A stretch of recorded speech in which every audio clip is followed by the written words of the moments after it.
Hi, everybody. I'm Leon Thomas here with Miranda Kitterlin Lynch, and we are the co host of Checking In, a lodging DEI chat. Thanks for tuning in again. Miranda, how are you? What's happening good? Everything good is happening. So many great things are happening. Our new semester starts next week. I'm excited to get energized with a new set of students and yeah, the fall is always an exciting time for me. Right on. I like that. I look at fall as a time of new beginnings. Often we look at the first of the year, time for resolutions, and I'm going to do things differently this year. But for many, students especially, the fall is that new time, the time to restart, reset, get it right again. And Yes. the same holds true in racquetball. We're taking a couple of weeks off now, and we had a little girl start with us yesterday. She's 5. Oh, She's 5, and she beat me in a match, and she said, "Coach, you have to be careful when you're playing a girl. You never know. We bring it." I love it. I love that. Amazing. Yeah, so Incredible. I like the fall as well. Yeah, good deal. What is this episode number? To the best of my knowledge, it is episode number 56. Ooh, episode 56. And again, we'll go with it just because I didn't check. I wouldn't know the real answer anyway. So I think you are right, though. I think it is episode number 56, One right? day you're going to surprise me and you're going to catch me just completely making up episode numbers. Well, of course, if you said like right now, if you said episode 84, I'll be like, what is it? There been that many? But for right now, you just roll. I'll just roll with it. Yeah, It right. looks like there will eventually be that many, though, because we have that many people that have expressed interest in being on the show. Do you Yeah. want to share with our listeners how they can join the show? Yeah, if you'd like to be a guest on Checking In, a lodging DEI chat, you can contact me. My name again is Leon. My email address is leon at the leonthomasgroup.com. The show is produced by the Leon Thomas Group. And you can also contact Miranda. And I'll give your contact way the best way to contact you, Miranda. It's really simple. Go to Google and put in actually, you could probably use other internet search engines as well, but just go to wherever and put in Miranda Kitterlin Lynch. I promise you, she promises you. She's the only one that's going to show up. Only one. Only one. Only one. Yes. So that's how you get in touch with us. You want to be a guest on the show, you just let us know and we'll talk with you and then schedule some time for you to be right here on Checking In, a lodging DEI chat. And if you want to listen to our shows, Miranda, how do they do that? Any platform where you would access your favorite podcast, Spotify, Apple, Red Circle is where I go to cheat and find out which episode number we're on, and YouTube. You were there. And we're also on the Leon Thomas Group Radio Network.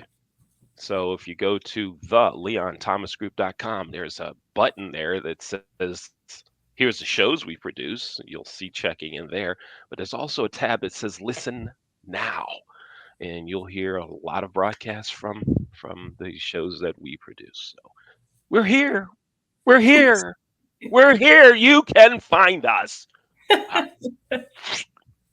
So, Miranda, tell us about our guest today. Who's our guest for today's show? Well, I'm going to let him introduce himself so that he has control of his first impression. But I will say that I have really enjoyed getting to know him and what he's doing, some really cool things for the industry. If we want to go ahead and bring Ronnie on now. Hello. Hi, Ronnie. Thanks for joining us. Do you want to Thanks for share having with me. our listeners who you are and what you do? I'm Ronnie Weiss. I'm the executive director of Travel Unity. We're a 501c3, so a charitable nonprofit focused on making the world of travel welcoming to people of all backgrounds and identities. That's fantastic. So when you say that, that sounds like a big mouthful. If you had to Yeah. break it down, what are some of the big things that your organization has done recently or plan to do in the future?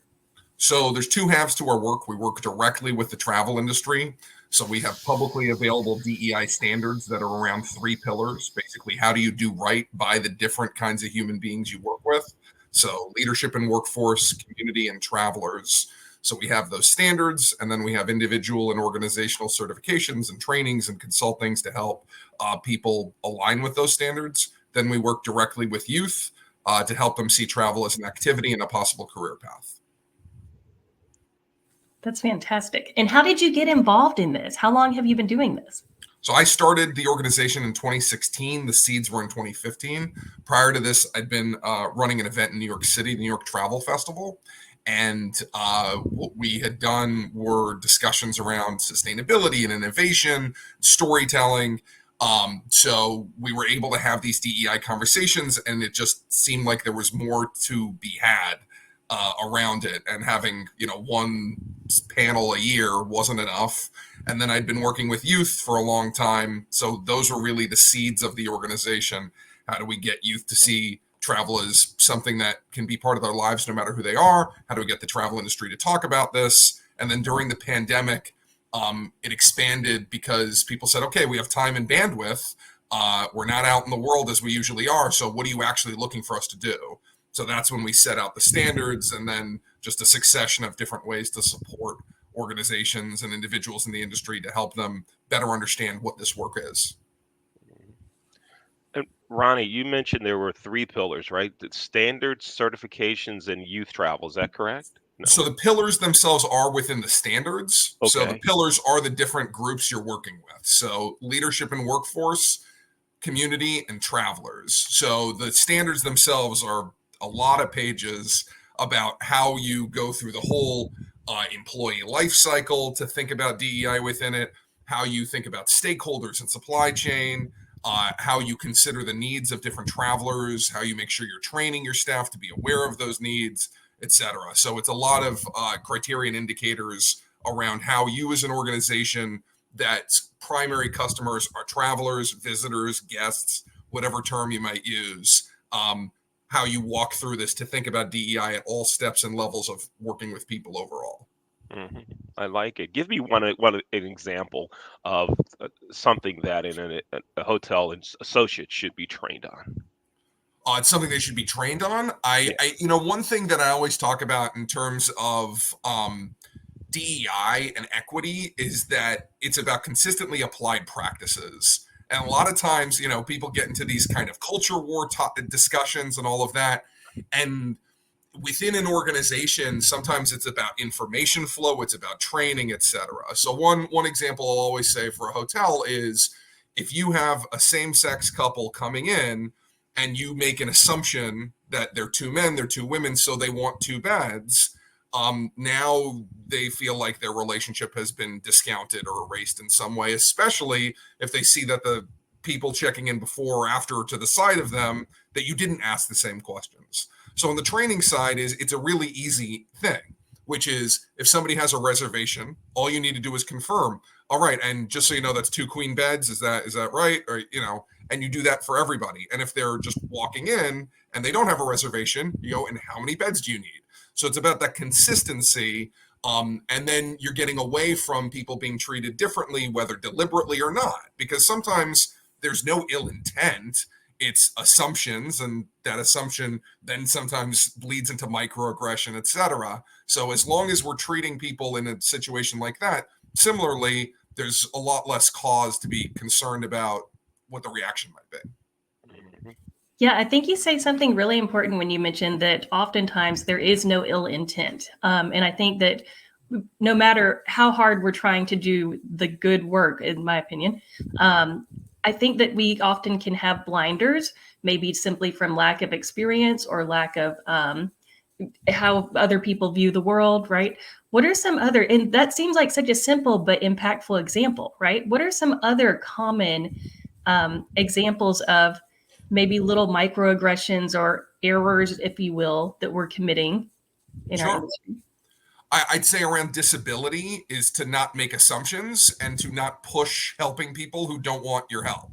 I think a lot of, or maybe even most people, get that you shouldn't just grab somebody's wheelchair, but be aware that you should ask somebody. And for the most part, if somebody is a regular wheelchair user, if that's part of their life, they're not going to need or want, it's just going to be unhelpful.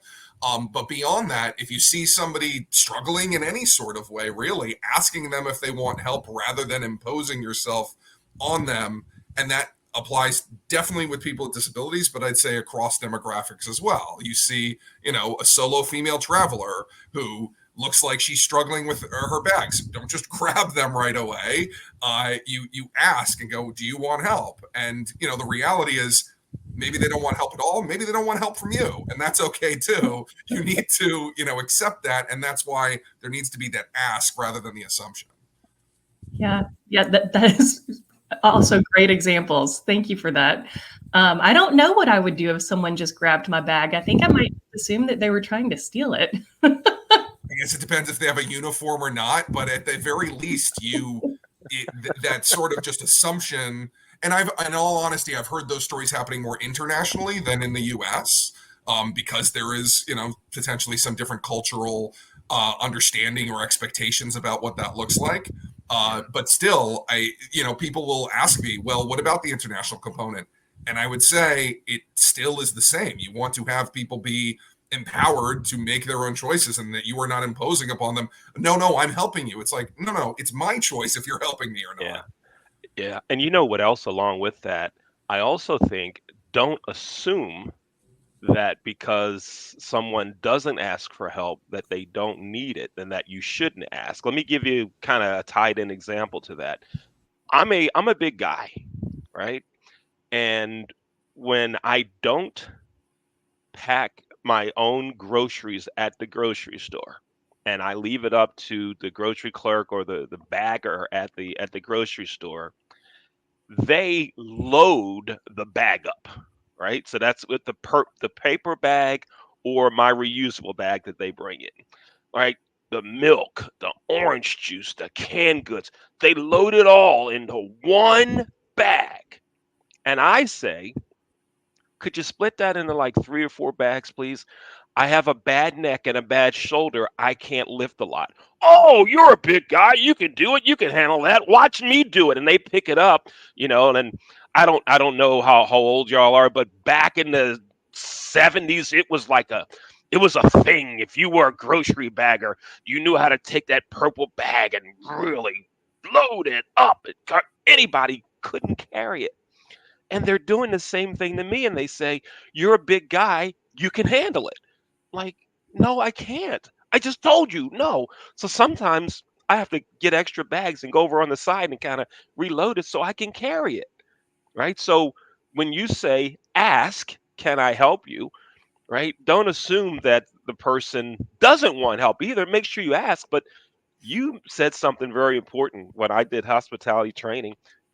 Ask, treat everyone the same, give everyone the same experience. Okay, that's my rant of the show. I get one rant every show, and now I'm done. Miranda, back to you. I don't believe it for a second. I know that there are more rants coming. I just feel it in my heart. So, Ronnie, if you could give one message to the industry, you've already shared so many valuable pearls, but what else would you say to industry decision makers, operators, et cetera? Anti-discrimination and DEI are not the same. I think, a lot of people I talk to and explain, or not in depth because they don't even really necessarily want to hear it, the kinds of people I'm talking about at this point, but like, I'll take anybody's money if it's green. And the reality is in most places, that's the law. So DEI is proactive. It's about thinking about those different groups you're working with and different human beings. It's about educating and all of that. It's not this sort of just, oh, well, I'm open to anybody, because it's not enough.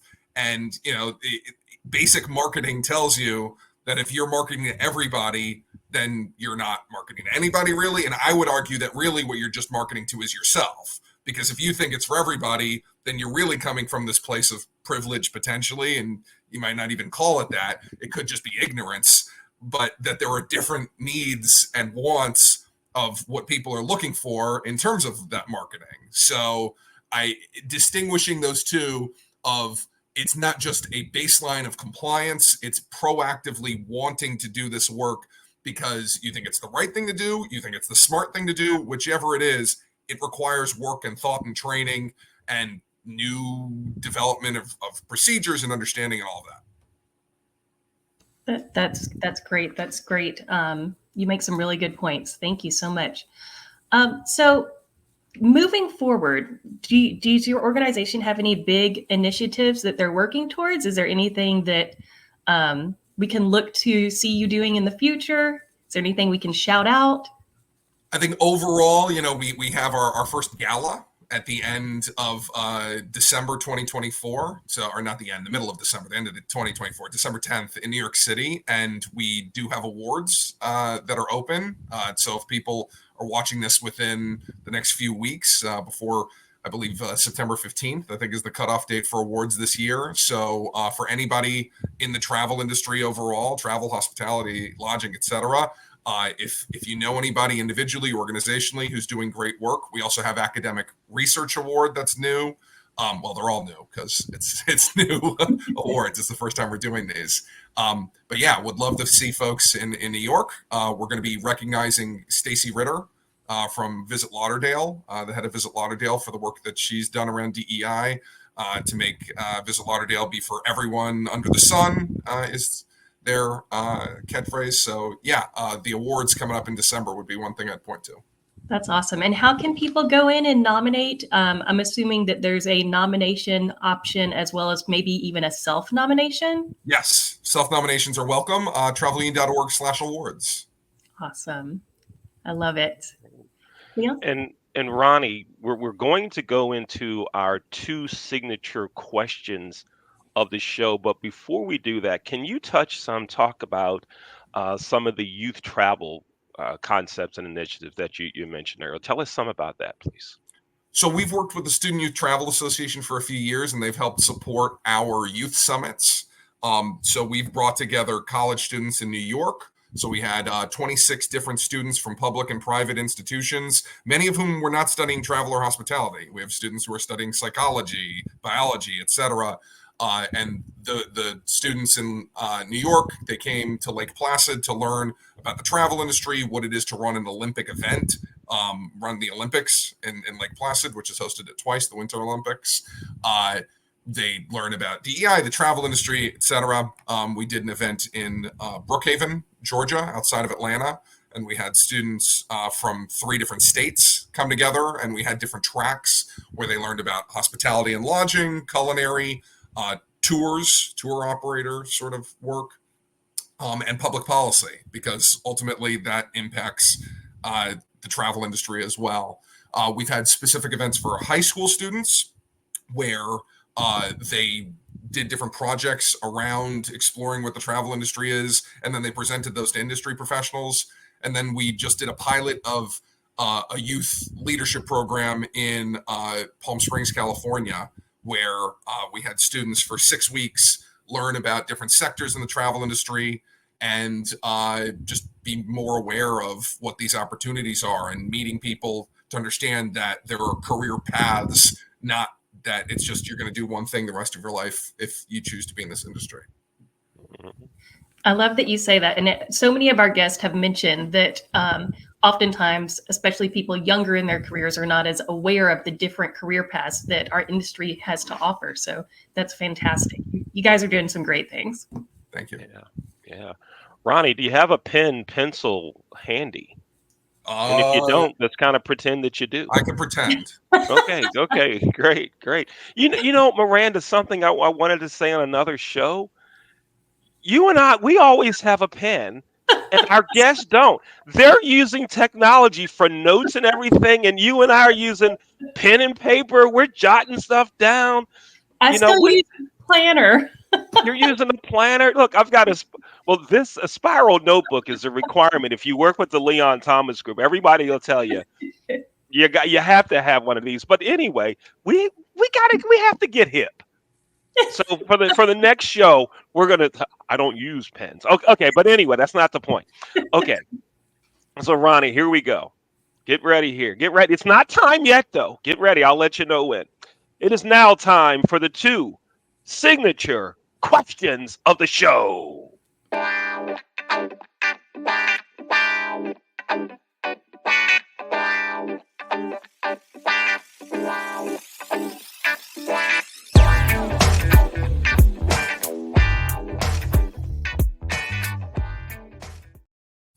All right, here we go, Ronnie. Let's get ready to make that signature. Oh, nice fake pen too. That's pretty cool. All right, ready. Here we go. Let's make our signatures. And as usual, mine goes off the screen. Yes. Okay. So Ronnie, there's actually three questions. I'll ask two of them. Miranda will ask one. All right. Have you ever had a Maryland crab cake? Yeah, yeah. I at ABA or one of those events, Maryland brought crab cakes as part of it. Oh, wait a minute. Hold, well, wait. Maryland brought crab cakes? Oh, so is the point? Have I had crab cake in Maryland? Then the answer is Oh, presumably no. hmm.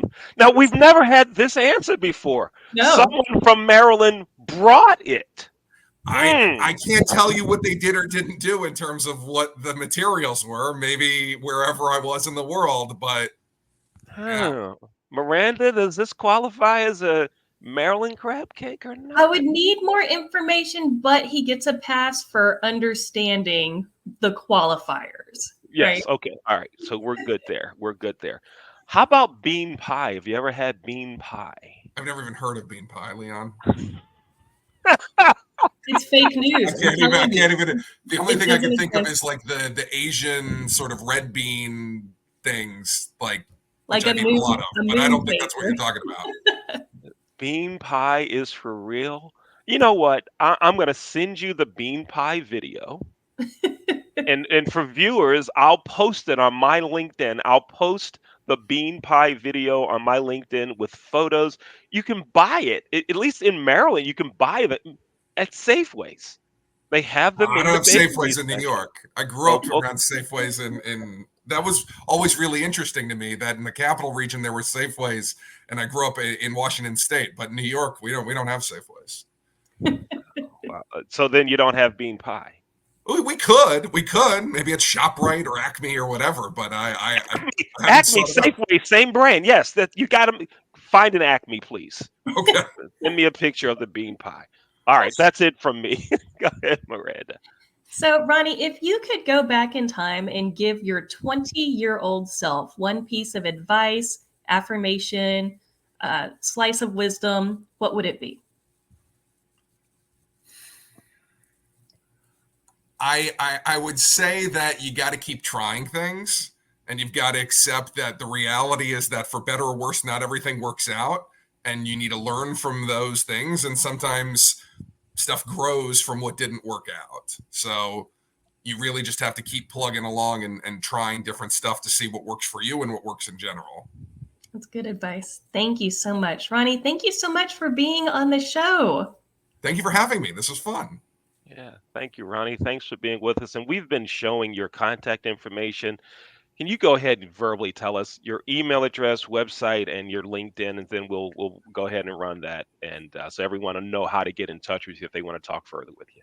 Yeah, you can reach out at Ronnie, RONI, at travelunity.org. You could go to our website, which is travelunity.org, and you can add me on LinkedIn if you want. LinkedIn.com/in/Ronnie Weiss, RONIWEISS. All right, And great. don't forget to submit your award submissions, your nominations. Travelunity.org/awards. Thank you. Yeah, that'd be great. All right, great. Ronnie, thanks for being our guest here on Checking In, a Lodging DEI Chat. Enjoy talking to you, learning more about what you do, and looking forward to staying in touch with you. Look forward to it. It was a pleasure. Thank you. And folks, thank you for watching Checking In, a Lodging DEI Chat. I'm Leon. She's Miranda. We'll see you next time. Take care.